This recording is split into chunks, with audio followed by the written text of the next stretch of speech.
जैन गिल ने घर के अंदर अपने कदम रखे, वो एक एक करके सबकी तरफ देखने लगे। शनाया और मिसेस यामिनी गिल की हैरानी उन्होंने देख ली, जो कि जाहिर सी बात थी। मगर जब आनंद गिल की नजरें आहान की नजरों से जाकर मिली तो वो दंग रह गए। आहान की आंखों में कोई हैरानी ही नहीं थी, उल्टा वो आनंद गिल की तरफ इस तरह देख रहा था मानो वो उसका मजाक उड़ा रहा हो। आहान के चेहरे पर एक हल्की सी मुस्कान थी, जिसे देखकर आनंद गिल ने मन ही मन में कहा, आज कई सालों में पहली बार मुझे ऐसा लग रहा है कि मैंने कोई गलती कर दी है।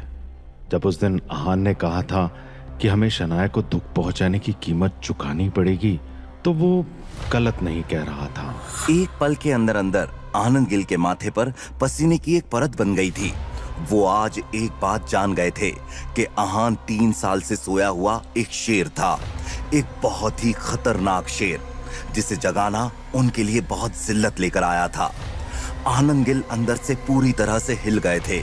उन्होंने जाकर सोफे पर बैठते हुए दिल ही दिल में कहा, मुझे ये समझ में नहीं आ रहा है कि आहान ने गिल परिवार में शादी क्यों की, और अगर की तो वो 3 साल से ऐसे क्यों जी रहा था कि वो कुछ नहीं कर सकता। जो लड़का मुझे किसी से माफी मांगने के लिए मजबूर कर सकता है, वो कुछ भी कर सकता है। क्या ये गिल परिवार का बिजनेस टेक ओवर करना चाहता है? अगर ऐसी बात है तो ये लड़का तो बारूद से कम नहीं। इस लड़के के अंदर सिर्फ टैलेंट और होशियारी ही नहीं, बहुत सब्र भी है, जिसके चलते ये जिंदगी में हर जंग को जीतने की ताकत रखता है। इस सब के बारे में सोचते हुए आनंद गिल इतने घबराए हुए थे कि आहान की तरफ देखने से भी डर रहे थे। तभी मिसेस यामिनी गिल ने आनंद गिल के पैर छूकर कहा, पापा जी, आप कैसे हैं?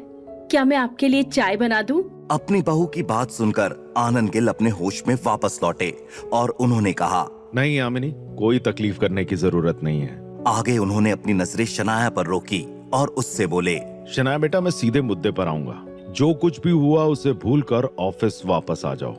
मुझे उम्मीद है कि बीती बातों को पीछे छोड़कर स्प्रिंग कॉर्पोरेशन की डील को अच्छे से संभाल लोगी। अब जब उन्होंने इतना कहा था तो शनाया मना करके रूड नहीं दिखना चाहती थी, इसलिए उसने अपने दादाजी की बात पर हामी भर दी। अब इस बात से फर्क ही नहीं पड़ता था कि आनंद गिल ने माफी मांगी थी या नहीं, क्योंकि उन्होंने बहुत ही होशियारी से खुद शनाया को वापस लौटने के लिए मना लिया था। अब अगर फिर भी आहान उन्हें शनाया से माफी मांगने के लिए इंसिस्ट करता तो ये उसका बचपना होता। इस वजह से आहान ने कुछ नहीं कहा। शनाया की हामी को जानने के बाद आनंद गिल तुरंत मंदिर जाने का बहाना बनाकर वहां से चले गए। उनके जाने के बाद मिसेस यामिनी गिल ने अपनी बेटी की तरफ एब्सेंट माइंडेड होकर देखा और उससे सवाल करते हुए बोली, शनाया बेटा, क्या मैं कोई सपना देख रही हूँ? क्या सच में तुम्हारे दादाजी ने स्प्रिंग कॉर्पोरेशन की डील की पूरी जिम्मेदारी तुम्हें दे दी है? अपनी माँ के सवाल का जवाब देते हुए शनाया की आंखें चमकने लगी। उसने बहुत ही खुश होकर मिसेस यामिनी गिल से कहा, मॉम, ये कोई सपना नहीं है, अब वो प्रोजेक्ट मेरा है। अपनी बात कहने के बाद शनाया ने आहान की तरफ देखा। आहान ने उससे कुछ भी नहीं कहा था, लेकिन शनाया ये अच्छे से जानती थी कि ये सब सिर्फ और सिर्फ आहान की वजह से ही हो रहा था। मिसेस यामिनी गिल को भी अब आहान से कोई शिकायत नहीं थी, उल्टा वो अपने दामाद से बहुत इम्प्रेस लग रही थी। आज तक पापा जी कभी भी हमारे घर नहीं आए थे, मगर इस बार वो आए भी और शनाया को इतनी बड़ी जिम्मेदारी भी दे दी। सच में आहान को मानना पड़ेगा। मिसेस यामिनी गिल ने मन ही मन में कहा। सबके जाने के बाद आहान किचन में गया और ब्रेकफास्ट तैयार करने लगा। आहान के लिए ये सब कोई बड़ी बात नहीं थी। उसके एक कॉल से ये पूरा काम हो गया था। आहान को अब एक बात की तसल्ली हो गई थी कि आगे से नीरज गिल हो या शौर्य और शगुन, कोई भी शनाया को परेशान करने से पहले 10 बार सोचने वाले थे।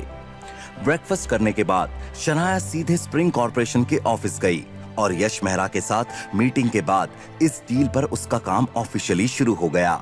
2 दिनों के बाद आनंद गिल ने इस डील के मिलने का सेलिब्रेशन करने के लिए एक बड़ी सी पार्टी को ऑर्गेनाइज किया। इस पार्टी के दरमियान पूरे शिमला शहर के सामने इस बात का अनाउंसमेंट किया गया कि शनाया गिल को स्प्रिंग कॉर्पोरेशन के प्रोजेक्ट का हेड बनाया गया था। इस पार्टी की वजह से शनाया कई लोगों के अटेंशन का शिकार बन गई थी। शिमला के बिजनेस सर्कल में हर कोई शनाया के नाम के ही चर्चे कर रहा था। बहुत लोग जानते थे कि गिल कंस्ट्रक्शन की नई सीईओ जितनी होशियार है उतनी ही खूबसूरत भी है। शहर के बड़े बड़े फैमिलीज के बेटे शनाया में इंटरेस्ट ले रहे थे, लेकिन फिर जल्द ही ये बात बाहर आ गई कि शनाया की 3 साल पहले ही शादी हो गई थी। कुछ लोग आहान को गोल्ड डिगर कहकर बुला रहे थे, तो कुछ लोगों के लिए वो एक बहुत ही लकी इंसान था। आहान खुद नहीं जानता था कि इन सारे गॉसिप्स पर उसे हंसना चाहिए या रोना चाहिए, मगर शनाया की वजह से पूरे शिमला में गिल परिवार का निकम्मा घर जमाई बहुत फेमस हो गया था। पार्टी के अगले दिन शनाया ने छुट्टी ले ली और सुबह सुबह वो आहान के कमरे में आ गई। आहान अपने रूम में कॉफी पीते हुए न्यूज़पेपर पढ़ रहा था। जब उसने देखा कि शनाया आई थी तो उसने मुस्कुराकर अपनी बीवी से कहा, गुड मॉर्निंग। क्या आपको भी कॉफी पीनी है? मैं अभी ले आता हूँ। आहान के इस सवाल को सुनकर शनाया ने ना में सिर हिला दिया और बोली, नहीं, मुझे कुछ नहीं चाहिए। तुम क्या कर रहे हो? आहान ने हाथ में पकड़ा न्यूज़पेपर शनाया की तरफ बढ़ा दिया और हंसते हुए बोला, शनाया, आपकी पार्टी में मुझे जाना माना गोल्ड डिगर बना दिया गया है। आहान ने ये बात बस मजाक में ही कही थी, लेकिन जब शनाया ने ये बात सुनी तो उसके दिल में दर्द होने लगा। शनाया ने देखा कि न्यूज़पेपर में पार्टी में खींची हुई सारी फोटोज थी और उसमें शनाया के साथ साथ आहान का भी जिक्र किया गया था, मगर ये जिक्र कुछ पॉजिटिव नहीं था। आहान के बारे में भली बुरी बातें लिखी गई थी। ये देखकर शनाया का मुंह बन गया। उसने मन ही मन में कहा, इस न्यूज़पेपर को अब एक नोटिस भेजना पड़ेगा। इनकी हिम्मत कैसे हुई आहान के बारे में ऐसा सब कुछ लिखने की? फिर शनाया ने आहान की तरफ देखा और उसका हाथ अपने हाथ में लेते हुए बोली, आहान, आई एम सॉरी, ये सब मेरी वजह से हो रहा है। सच में ये मीडिया वाले तो बस राई का पहाड़ बनाने का मौका ढूंढते हैं, लेकिन ट्रस्ट मी, मैं ये सब ठीक कर दूंगी, आई प्रॉमिस। आहान से ये सब कहते हुए शनाया की आंखें नम हो गई थी। ये देखकर आहान को बहुत ही अच्छा लगा। शनाया अब उसके बारे में सोचने लगी थी। वो आहान की फीलिंग्स को कंसिडर करने लगी थी, इसलिए आहान बहुत खुश था, लेकिन वो शनाया को परेशान नहीं करना चाहता था। इसलिए उसने शनाया से कहा, शनाया, आप बिना वजह परेशान हो रही हैं। मुझे इस सब से कोई प्रॉब्लम नहीं है। आपको इतना ज्यादा सोचने की कोई जरूरत नहीं है। अब आपके कंधों पर काम की बड़ी जिम्मेदारी भी है, इसीलिए आप मेरी फिक्र करना छोड़ दीजिए, ठीक है? शनाया को ये जानकर बहुत राहत मिली कि उसके हस्बैंड को उसकी कितनी चिंता थी, तो इसलिए शनाया ने आहान की तरफ देखकर हाँ में सर हिला दिया। शनाया का जवाब जानने के बाद आहान ने अपनी कॉफी का कप पकड़ा और कॉफी का एक एक सिप लेने लगा। शनाया का ध्यान न्यूज़पेपर से हट गया और एकदम से उसकी नजर आहान के गले पर पड़ी। एक एक सिप के साथ आहान के एडम्स एप्पल में जो मूवमेंट हो रही थी, उसे देखकर शनाया की आंखें वहीं टिक गई। उसकी पलकें भी झपकने का नाम नहीं ले रही थी। शनाया की धड़कनें तेज होने लगी और सांस आना मुश्किल हो गया। ये मुझे क्या हो रहा है? नजरें हटाओ शनाया, नजरें हटाओ, कहीं और देखो। शनाया ने अपने आप को ही समझाते हुए कहा, लेकिन फिर भी शनाया का ध्यान अभी भी आहान के गले पर ही था। कुछ सेकंड्स के बाद फाइनली आहान की कॉफी खत्म हुई और उसने शनाया की तरफ देखा। आप मुझे घूर क्यों रही हैं? आहान ने शनाया से सवाल करते हुए कहा। एकदम से शनाया ने अपनी नजरें आहान से फेर ली और एक गहरी सांस लेने लगी। शनाया को याद आया कि वो आहान से मिलने क्यों आई थी। उसने कहा, आहान, वो आ रही है? क्या शनाया के दिल में आहान के लिए फीलिंग्स पैदा हो रही थी? कौन आ रहा था?